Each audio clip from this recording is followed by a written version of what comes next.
60대가 되셨는데 자꾸 기억이 깜빡깜빡하는 것 같다. 자꾸만 기억이 너무너무 건망증이 심해진다. 저희들이 이제 이런 치매와 관련된 가장 유력한 용의자로 아직까지 현대과학으로 보고 있는 것은 바로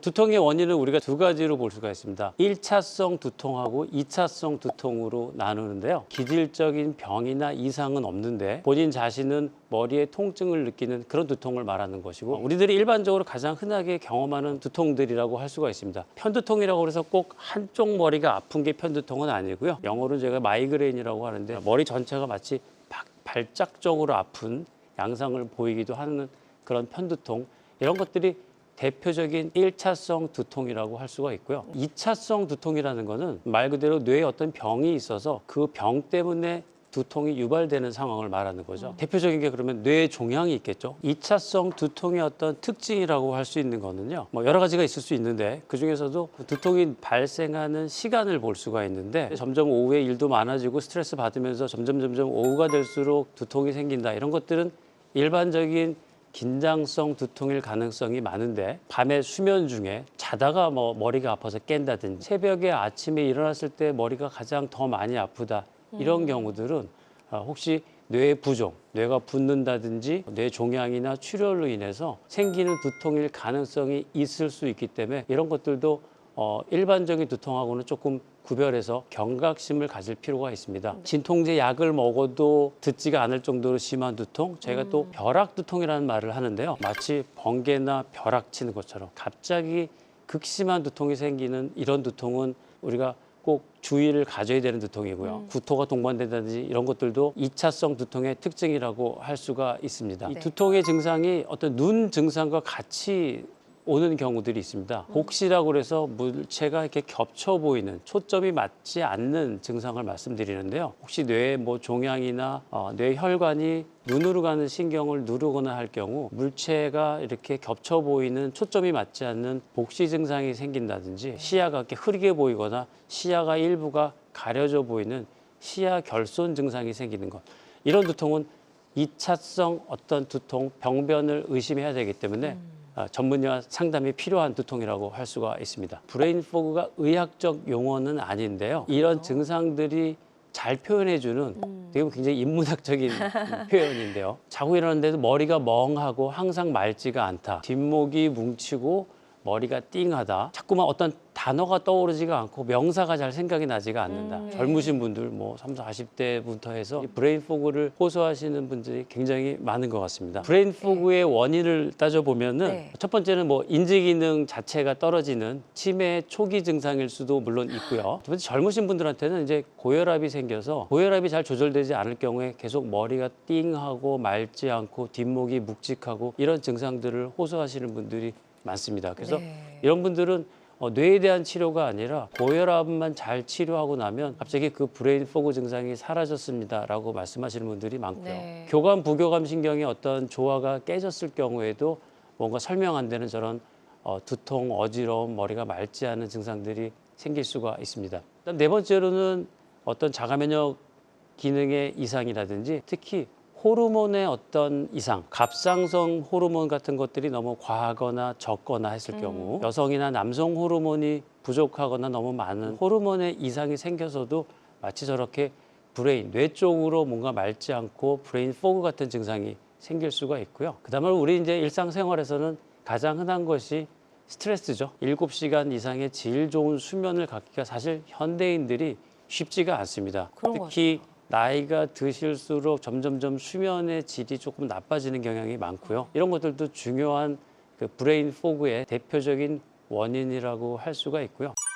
브레인 포그에 대한 어떤 정확한 진단이 필요하겠죠. 첫 번째는 일단은 기질적인 이상이 뇌에 있는지 없는지, 뇌에 다른 이상으로 혹시 이런 증상이 생기지 않는지를 대한 기본적인 확인이 필요하기 때문에 가장 중요한 것이 뇌에 대한 영상 검사라고 할 수 있겠죠. CT나 MRI 같은 영상 검사가 필요할 수 있고요. 기억력이 떨어지고 인지 기능이 떨어진다고 판단되면 이제 인지 기능 검사를 할 수가 있고, 아까 말씀드린 교감, 부교감 신경의 어떤 밸런스가 무너지지 않았는지를 보는 자율신경 검사, 그리고 혈액 검사를 통해서 어떤 뭐 빈혈이나 다른 감염 같은 혈액 질환은 없는지, 마지막으로 호르몬 검사를 통해서 브레인 포그를 유발할 만한 어떤 원인이 있는지를 확인할 수 있을 겁니다. 브레인 포그의 그 원인에 맞는 치료를 해야 되겠죠. 처음에 이제 그 여러 가지 검사들을 통해서 브레인 포그의 원인이 인지 기능이 떨어지기 시작한 게 문제다고 판단되면 인지 기능을 개선하는 약을 쓰거나 치매 초기라고 판단되면 치매 약을 시작을 해야 될 것이고요. 브레인 포그의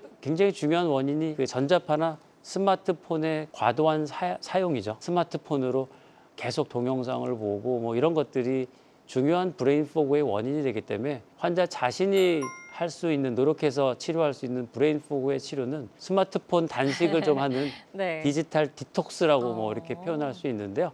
이런 디지털 단식을 하는 것, 우리가 생활에서 실천할 수 있는 브레인 포그의 예방과 치료를 위해서 할 수 있는 겁니다. 사실 무엇보다 좋은 약 중에 하나가 운동이라고 말씀드릴 수 있습니다. 뇌에 있는 이런 찌꺼기 물질들을 혈액순환을 좋게 함으로 인해서 씻어낼 수가 있으니까요. 유산소 운동과 근력 운동, 이런 것들이 우리가 일상생활에서 브레인 포그를 예방하고 치료할 수 있는 좋은 생활 습관이라고 할 수 있습니다.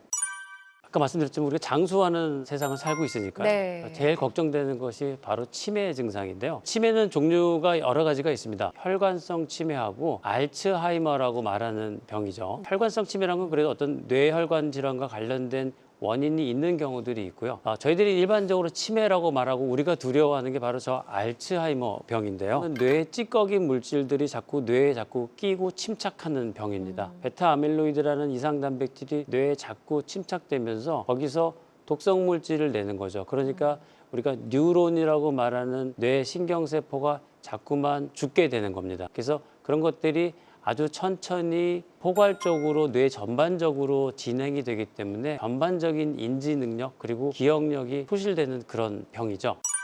베타 아밀로이드가 왜 생기는지, 왜 뇌에 침착되는지에 대해서는 아직 명확하게 연구 결과가 밝혀지지는 않았는데요. 네. 치매 증상이 이미 나타난 환자들을 저희들이 연구를 해보면 이미 치매 증상이 발현되기 10년 전부터 베타 아밀로이드라는 치매를 유발하는 이상 단백질 물질이 뇌에 쌓이기 시작하고 있었다는 것들을 알 수가 있습니다. 나쁜 찌꺼기 물질들이 뇌에 10년 가까이 쌓이다 보면 뇌세포들이 이제는 사멸하고 뇌세포들이 기능을 못하면서 치매 증상이 발현된다는 거죠.